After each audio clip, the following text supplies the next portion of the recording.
Africa Information and Communication Technology Alliance, AfICTA, has rallied stakeholders at its 2017 summit to discuss how best to tackle cybercrime and secure critical information infrastructure.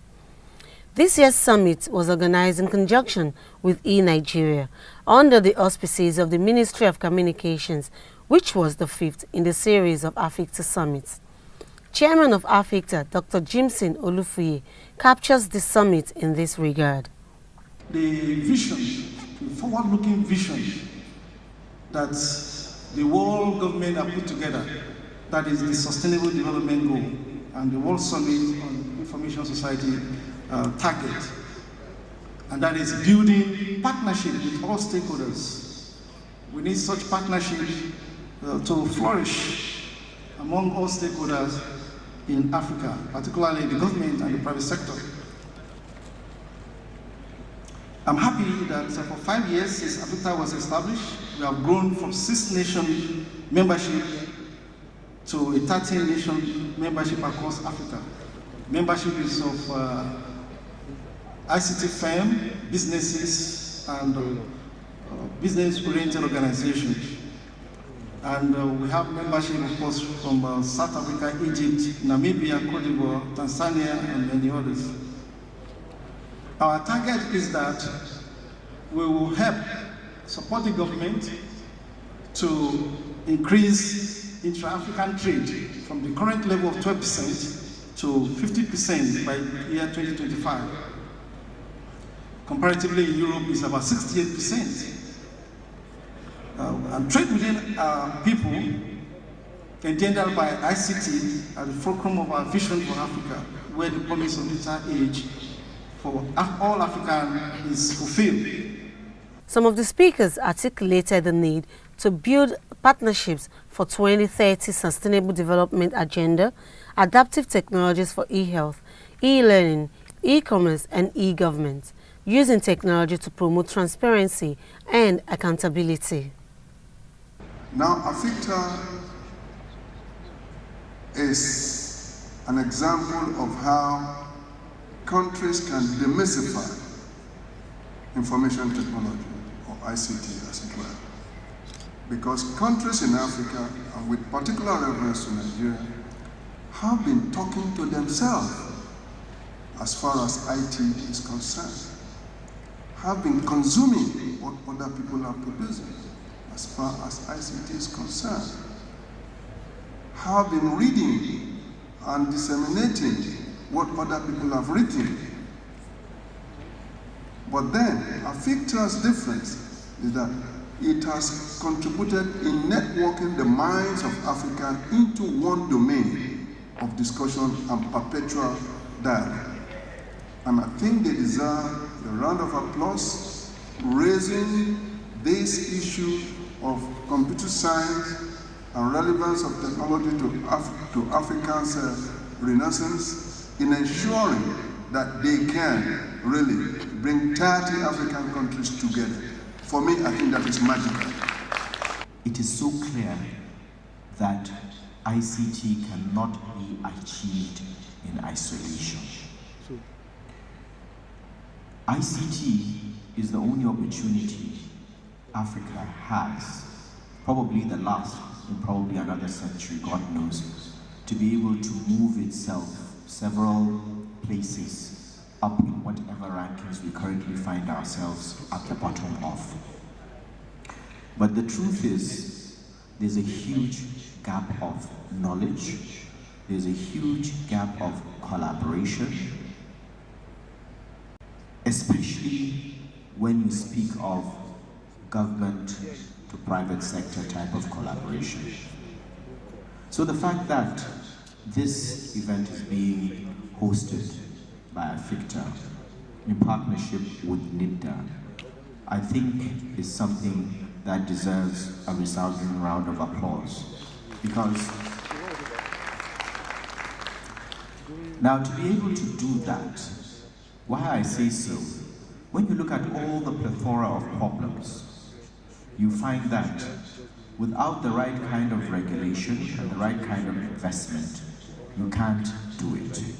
Government is supposed to provide the regulation and the policies, whereas the investment is supposed to come from the private sector, and hence the need for this type of partnership. I thought that was the height of eNigeria for the past couple of years that we've been attending it. Today we are the president, and I believe we are going places. Please, a big round of applause for the Minister of Communications and NITDA. I'm very happy with our country. We are making a lot of progress. I do not have any fear. A lot of statistics have been given. I believe our people are up and running, and you can see it, what we are doing here today. By 2050, we're going to have 411 million people in the country. It's going to become the third largest economy in the world. I'm sure you're all familiar with that. A very huge market for us. And I believe our children, our colleagues are all ready to tap into this. I do not have any doubt at all. And you can see it, what we've done in the past couple of years in the environment, with the remittance of this world, with the BVM projects that has been done. I believe the future is very bright. It's time to walk the talk, as we say in the telecom industry.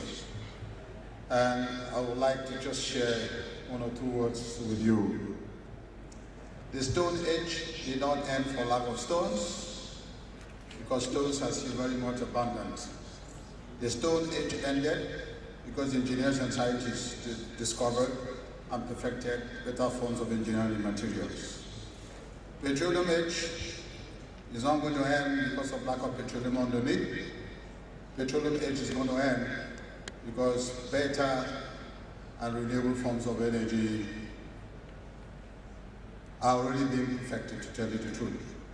Electric cars are having their debuts, and we are all living witnesses of that. Tesla named them. The challenge right now is that when you drive your electric car and the batteries are fully discharged, what do? Must you spend 2-3 hours to recharge the batteries that are fully discharged? Would you stay in the recharging station for 3 hours before you proceed from Lagos to Ibadan, or from Ibadan to Migrate Fair?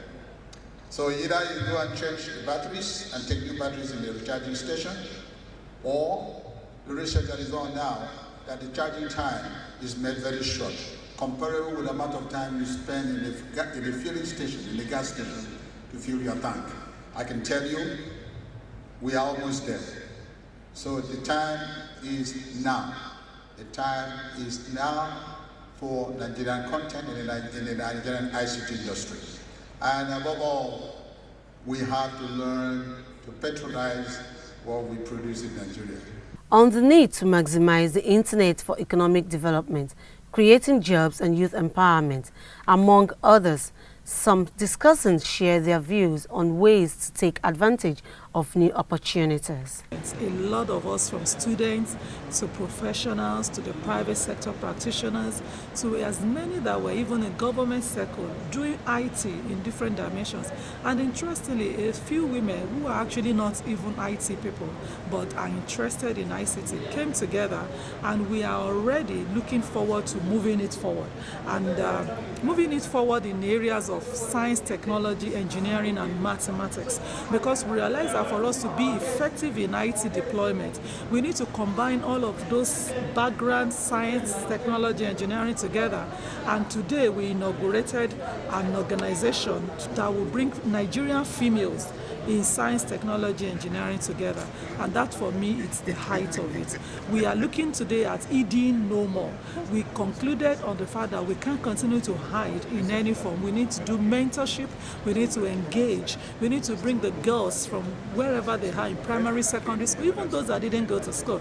A lot of women had opportunities or this opportunity, maybe true because they had early marriage, they have been out of schools. We need to utilize ICT in every every regard. And today we are celebrating the fact that eNigeria, through NITDA, is giving us this platform, and we really want to thank the DG. And again, AfICTA, who actually hosted AfICTA Africa, brought us together at a forum where we can actually address women and youth using one internet, one word. So I explained the concept and the applications of blockchain technology in terms of implementations of the Electoral Act, because the new legislation of the Electoral Act permits, e-voting.